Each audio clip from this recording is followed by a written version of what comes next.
Can't remember what I'm Sound talking tape? about. Yeah, give it to me. Give it to me. I can't think of it right now. There's so many good ones. You got amazing ones. We'll think of it later. Give it to me. Give it. Hey, how have I? I got nothing. I'm drawing blank right now. There's so many. Life is short, run to the ball. Did you use that one? That's a good one. That's a really good one. Have you stolen that one? Yeah, and Use the word I steal. researched it.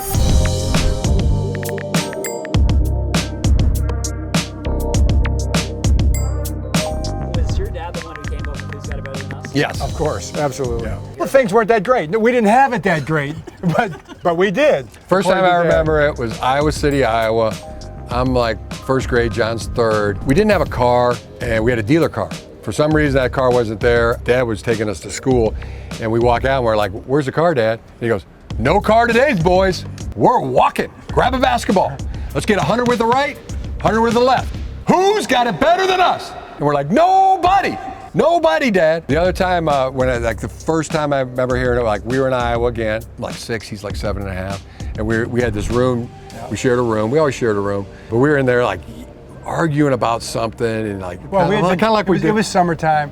We had been put to bed. Right next door was the lot with a baseball field. Jim nailed the Zangers. You knocked their window out of their garage, ripped one down the line. Fair or foul, we still don't know. But we got in trouble. We got put to bed early, and our window of our little room was right next to the field. And it's light. It's summertime at 8 o'clock, 7:30, 8 o'clock. And we're just in there, and then we start getting an argument about why we're in bed. And Yeah. all of a sudden, Whose fault it was. Whose fault? All of a sudden, like later, Dad's coming home late from work, training camp, and the door opens up, and we hear him whispering and talking, Mom and Dad. And it's like, oh, here we go. He comes charging in, and we think we're gonna get, Down the hallway. we think we're gonna get in trouble. And he comes in and he's like, "Who could possibly have it better than you two? You got a brother, same age. You can share your hopes, your dreams. You can talk about sports and school. Who could possibly have it better than you two guys?" And I was like, "Nobody, Dad. Nobody." Maybe the kids out there playing. I mean, we're in bed. We were in Iowa City again. He was dropping us off at school. We were in the back seat. Just little guys. Winter, cold. The Biscayne, the Chevy Biscayne, no heater. Yeah. Remember, the car didn't have a heater. That's the car that eventually wasn't there that day. It just ran out. I think it lived a long life. a good life. Life was ended. But that's what he would say. He would like drop us off at school. First time I heard it was, "Okay, boys, grab your lunch boxes and go attack this day with an enthusiasm unknown to mankind. And don't take any wooden nickels." "Okay, get going." And out the door we go. And that became like a daily thing when he was dropping us off at school. I mean, to me, like, what is an enthusiasm unknown to mankind? Like, I don't know if we ever really thought about it too much, but you start thinking about it. It's unknown to mankind. Mm-hmm. It's not a human thing. It's beyond that. It's another realm. It's a spiritual thing we can tap into. It is. Right? It is spiritual. I mean, it's that juice you feel. At church, you got a great sermon going on, and you feel that Jesus juice. You feel it when you're, playing a game, and you got the music. Something's coming in the air tonight, or that song like.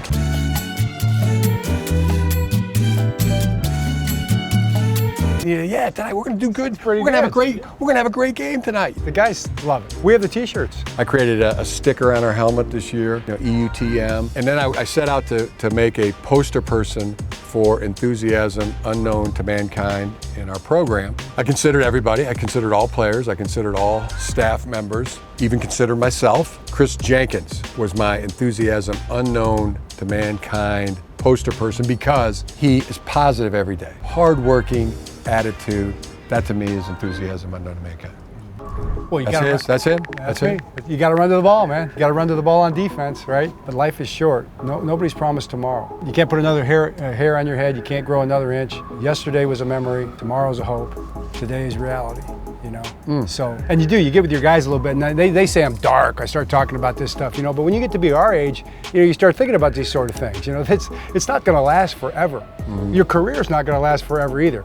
Your time with your kids in your house is not going to last forever. Are people going to look back and go, man, that was a great moment to spend time with that guy? Enthusiasm unknown to mankind, all right? Life is short. Do it now.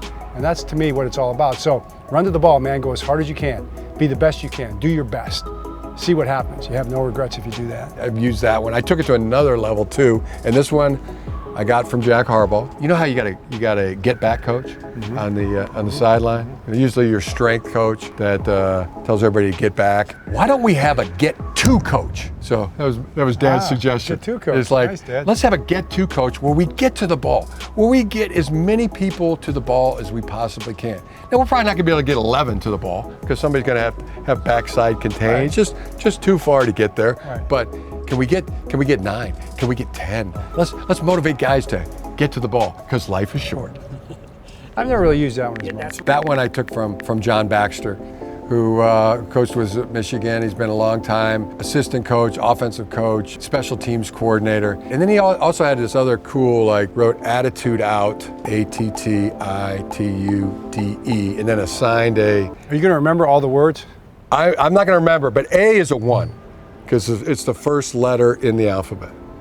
And then a T is whatever it is, maybe a 19 or a 20, and then another 20, and then a U is a 26. And you add up all the numbers at the end, 100.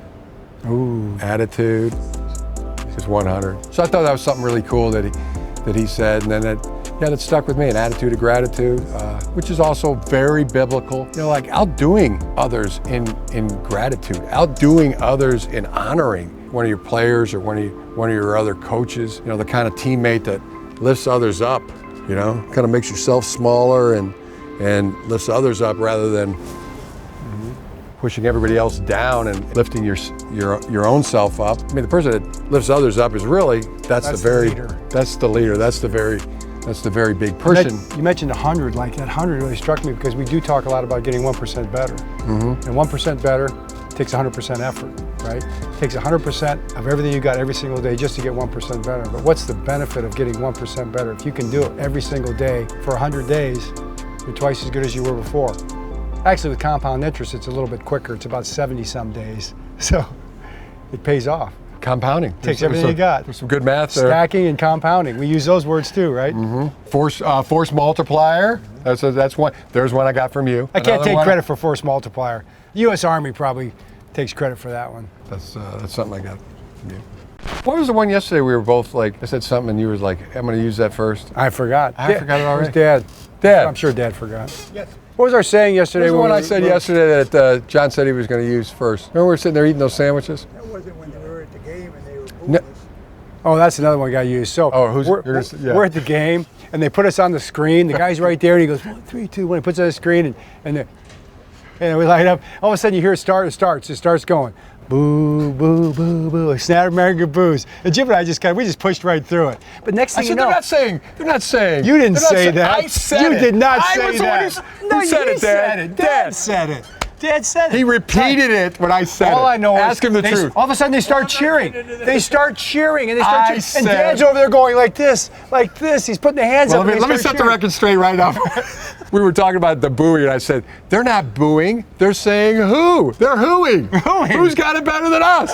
Nobody. I heard Dad say that. Dad said they're He hooing. repeated what I said. Dad- Did you try to make you sound like you said that? You came up with that one? I think I'm going to take full credit for it. Oh my gosh. That is just. That's how I remember it. That's robbery. That is actual robbery right there. Okay, take it. You can have it. Did you get all that? Good. I hope we were.